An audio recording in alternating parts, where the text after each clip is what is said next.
शेतकऱ्यासाठी एक अंदाज द्या सतर्क म्हणून.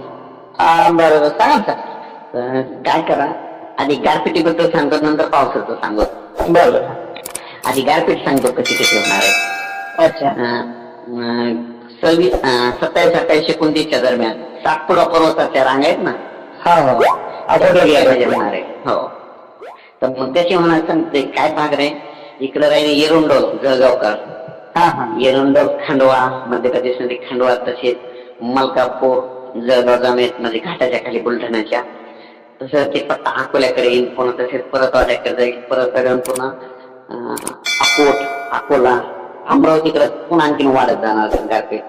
तिथून अचलपूर, चांदूर भागात तिकडं वाढत जाईल. तसंच वर्धा, नागपूर, भंडारा मग जास्तच राहील. चंद्रपूर पर्यंत जाईल ती गारपीट. आणि त्याच्यानंतर पाऊस काय होईल मग,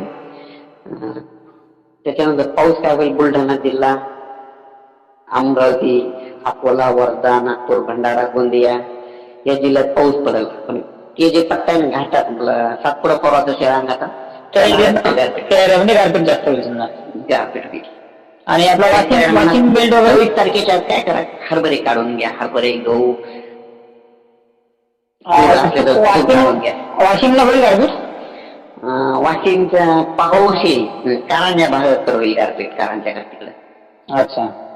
वाशिमकडे नाही पाऊस, वाशिम राहील, रिसोडकडे घेऊन येईल, तुमच्या ते शिरपूरला सुद्धा येईल, शिरपूरच्या येईल.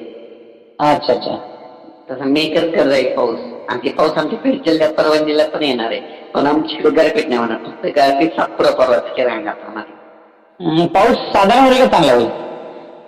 पेंडोल होईल, मागे जातच पडला तसा. 27, 28, 29 3 दिवस.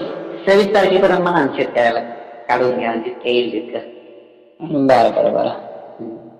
वीज भट्टीवाले असले तर त्यांना म्हणा 26 तारखेच्या दाखवून ठेवा. अच्छा. हो, बर ठीक आहे, चालेल. पुन्हा आणखीन काय करू आपण, परत 24 तारखेला पुन्हा डिटेल सांगू, पुन्हा कुठं पुन्हा सतर्क म्हणतो ते. चालेल पाठवतो. हो, पण 26 फेब्रुवारी तरी म्हणा की काढून घ्याच म्हणा.